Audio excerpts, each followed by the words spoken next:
एक राजा ने अपने नगर में घोषणा करा दी कि भाई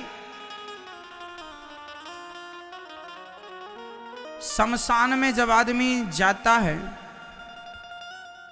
तो उसके साथ क्या होता है ये हमें कौन बताएगा। ऐसा राजा की जिज्ञासा थी जानने की कि भाई जब आदमी मर जाता है तो उसे, मुस्लिम राजा था तो उसने कहा कि जो दफना दिए जाते, क्योंकि मुसलमानों में तो दफनाने की परंपरा है, तो दफनाने के बाद उसके साथ क्या होता है ये कौन बताएगा। राजा ने मंत्रियों को बुलाया, बोले नगर में ढिंडोरा पिटवाओ, हमें जो ये बात बताएगा उसको इनाम दिया जाएगा।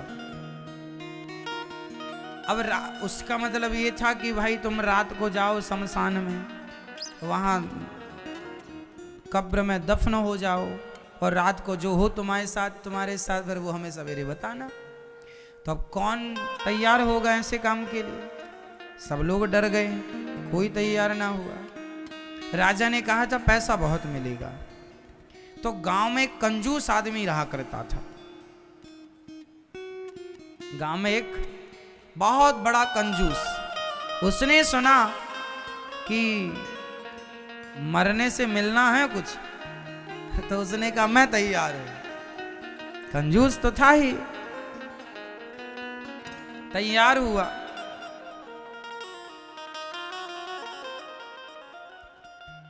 तो जब चला तो उसको बिल्कुल मरे की तरह विदाई की गई गांव से। और मरे आदमी के ऊपर आप जानते ही हैं कि वो मखाने, मुरमुरा या लाई, जो भी जहां की परंपरा हो वहां बरसाते हैं, मतलब उसके ऊपर फेंकते हैं, मुर्दे के ऊपर। उसके ऊपर भी फेंक रहे थे। तभी कोई साधु आ गया और साधु ने उसके पास जाकर कहा सुनो, अब तो तुम मर ही गए हो, कुछ तो दे दो हमें। वो भिखारी साधु, कुछ तो दे दे, कुछ तो दे दे, कुछ दे दे। अब वो मरा हुआ आदमी ना, जो उसके ऊपर पैसे बरस रहे थे, वो भी समेट समेट के जेब में रख रहा था। कंजूस था ना। मखाने उसके ऊपर गिरे तो वो इकट्ठा कर ले, वो मरा थोड़ी था, हम पड़ा था बस मरा हुआ, मरे जैसा। तो उसके ऊपर सब जो फेंका तो वो समेटता जाए, तो ढेर सारे उसने मखाने इकट्ठे कर लिए और पैसे भी जो फेंक रहे थे लोग इकट्ठे।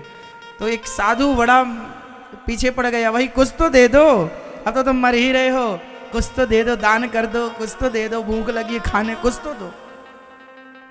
उसे बड़ी गुस्सा आई, लो ये पीछे पड़ गया। तो उसने मुट्ठी भर मखाने उठाए और बाबा जी की तरफ ऐसे फेंक दिए। ले, बाबा जी झोली फैलाए ही चल रहे, मुट्ठी भर मखाने, मखाने समझते ना, मखाने आ गए उसकी झोली में, बाबा जी चले गए। अब वहां पर शमशान में एक गड्ढा खोदा गया, उस पर उसको लिटाया गया। एक छोटा सा छेद कर दिया गया कि रात को, मतलब ऑक्सीजन इसे मिलती रहे, भाई प्रॉपर मर ना जाए। तो एक छेद कर दिया छोटा सा। अब वो आदमी रात भर वहां पड़ा, टुकुर टुकुर देखे यहां वहां वहां, बड़ा डर लगे उसे, पर कंजूस था, उसे लगा सवेरे तक बच गए तो माल बहुत मिलेगा। तभी उसने क्या देखा कि जो छेद था सांस लेने के लिए, वहां एक सांप घुसता चला आ रहा है।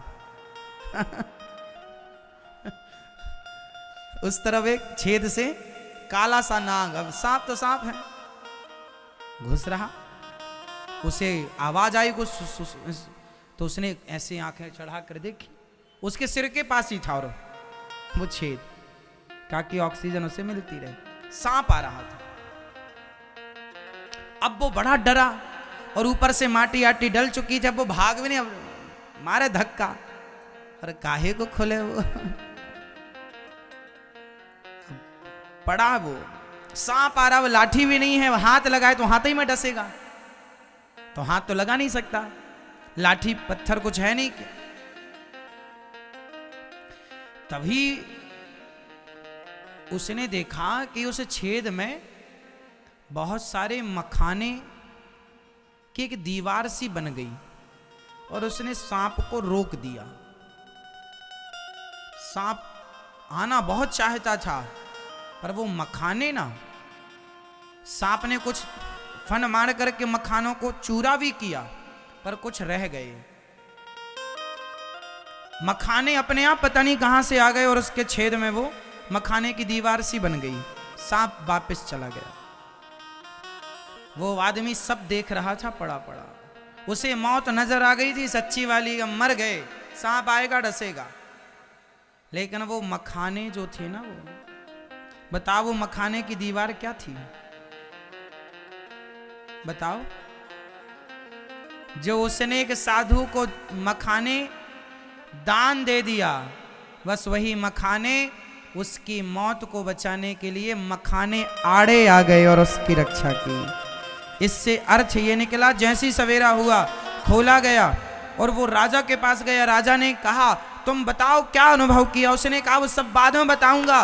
उसने कंजूस था, उसने कहा पहले सारा दान करने दो। उसने सारा घर में जितना उसने जमा रखा था, दीमक लग रही थी, उठा उठा के दीन दुखियों जरूरतमंदों को दे दिया। राजा ने कहा ये क्या कर रहा है, क्या सीखा तूने उस शमशान में? बोले यही सीखा कि हम जो इकट्ठा कर रहे हैं वो हमारा नहीं है, जो हम दे रहे हैं वही दिया हुआ हमारे आड़े आकर के वही हमारे काम आएगा। इसलिए उसने देना स्टार्ट किया। इसलिए दिया हुआ दान, गिलास भर पानी भी यदि आपने किसी को पिलाया होगा तो वह उस पानी का पुण्य भी मिल करके रहेगा। आपने किसी को ना चाह करके भी एक रोटी और अचार खवाया होगा तो वह भी पुण्य आपको मिल के रहेगा। इसलिए दानम दुर्गति नाशनम, शास्त्र कहते हैं दान करने वाले व्यक्ति की कभी दुर्गति नहीं हो सकती। दिया हुआ दान उसकी रक्षा करता है, आड़े आता है।